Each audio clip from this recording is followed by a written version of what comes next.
Hey everybody, this is Troy over at Uncomfortable Truths. Thanks for checking me out.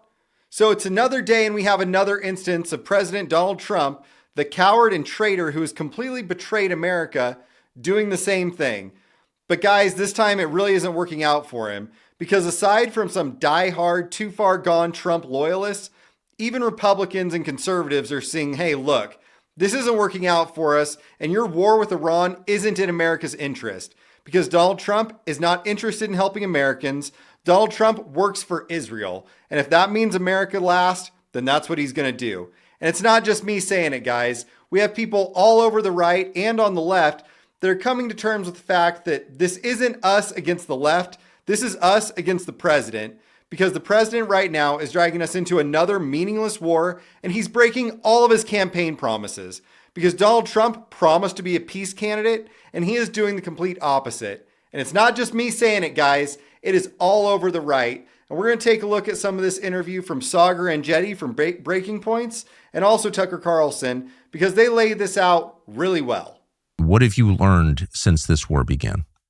Well, Tucker, unfortunately, and I'm very sad to say this, is that our very sovereignty is in question right now. The Secretary of State made perhaps one of the most remarkable statements of my entire life and perhaps in modern history when he declared unequivocally that we are involved in this war as a result of the either inability or the adherence to an Israeli strike that was going to happen on Tehran. This reveals a lot of different things about our government, our structure. We were either unable to exert pressure on Israel to avoid such a war, we either acquiesced to it, and both are terrifying in their result because we are, of course, the global superpower, and Israel is a client state. Look, Saagar's right, and we all just need to come to terms with it. We got duped by Trump. Trump is a liar. What is going on now is very clear. Trump works for Israel. Despite the fact that we are the ones that have all of the money and we provide all of the welfare for Israel, somehow we are doing Israel's bidding because this is not in America's interest. And the Secretary of State, Marco Rubio, literally came out and said, well, this was going to happen because Israel was going to do this. Guys, this isn't how it's supposed to work. We're the ones in power. We're the ones funding Israel. But for some reason, Donald Trump thinks that it's more important for America to do Israel's bidding, even if it hurts Americans. Now, you can determine why that might be, but I kind of think there's probably a tie as to why Trump doesn't want the Epstein files released and why he is doing everything that Israel wants to do. Because the reality is, guys, this is going to be so much worse than the Iraq War that it's hard to even fathom. Now, right now, everybody's going around and they're talking about what a wonderful job he's done over on Fox News, but there's even starting to be breaks on this. Because everybody has already learned that this is not going to benefit the United States. There is nothing good that's going to happen.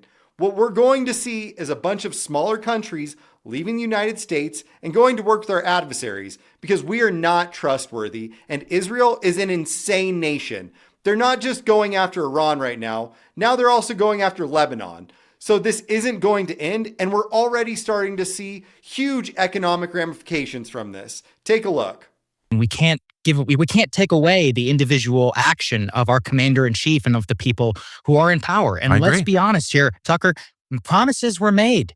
You and I sat in many rooms over the years where we were explicitly told that this is the one thing that we are going to avoid, war with Iran. And I do want to make very clear that it's not just about war with Iran. This is a regime change war with Iran. This is a regional war with Iran, which has now engulfed our Gulf allies. This is now a war which is depleting our interceptor stockpile, calling in the very alliance structure of the United States. We are potentially pulling interceptors away from South Korea, which we of course do 400% more trade with than Israel. I mean, take the combined GCC bilateral trade, the Gulf Arab nations with the United States compared to Israel, and you have Gulf officials who are furious going on national television saying that they are being deprioritized. Their very ministers at this moment you and I are speaking are talking about withdrawing their economic investments in our companies, trillions of dollars at stake. So this is what we've got going on now. We are abandoning our actual allies that actually give something to America,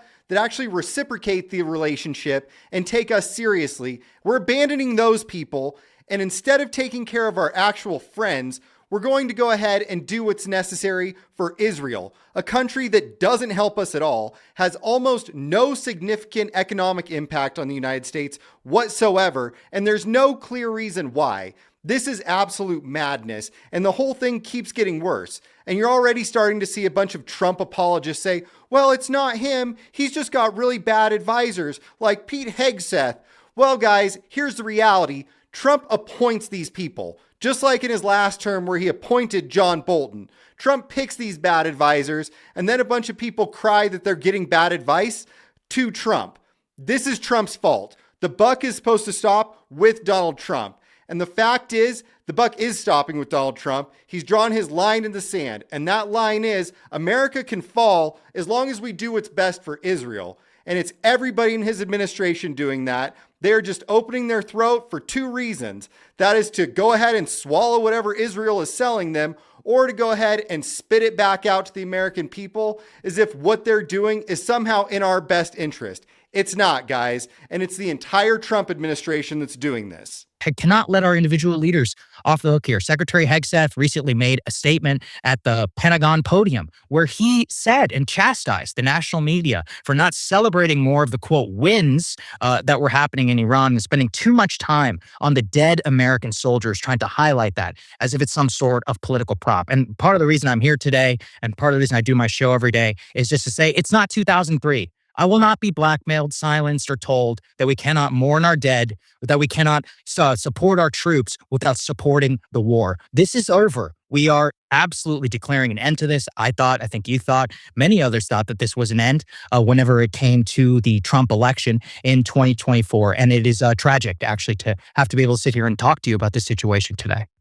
I mean, the vote for Trump, which I cast, and I don't vote that much, to be totally honest with you. Never have, because I'm always traveling. But I voted absentee for Trump and was happy to do it. And I think a lot of people who don't normally vote did the same. And they did it in part as a vote for sovereignty. That's the debate is, does the United States have a right to make decisions in its own interest, in the interest of its own people? Does your vote actually matter? Are you voting for Bibi every time, whether you want to or not? Or are you actually voting for an American who might help your country? And I think we kind of answer that question.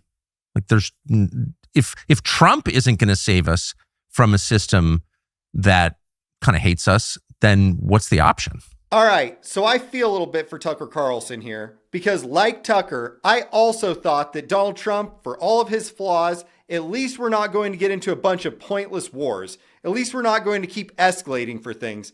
Because remember, guys, the Biden administration was giving Israel everything they wanted during the whole Gaza situation. But we've got to be clear-eyed about this. Donald Trump has been way worse than Biden ever was. That isn't even debatable at this point, because Trump is doing everything on Israel's behalf. But what Tucker doesn't get is, what are we going to do next? Look, we've got to stop this right and left fighting.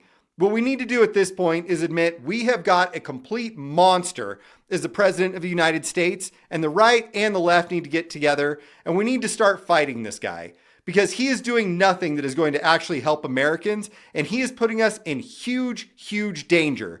This is going to be a danger economically, and also if you don't think there's going to be retaliation, you're out of your mind, because we've already seen this. On top of our economy failing, and on top of people fleeing the dollar and doing bricks, literally trying to get away from the United States, we're also going to have security threats, because at some point, these people have to retaliate against our aggression. And I don't want to see that. So we need to do our best as citizens to fight against Donald Trump. I am begging you to please drop this right-left nonsense. We can fight about that stuff later.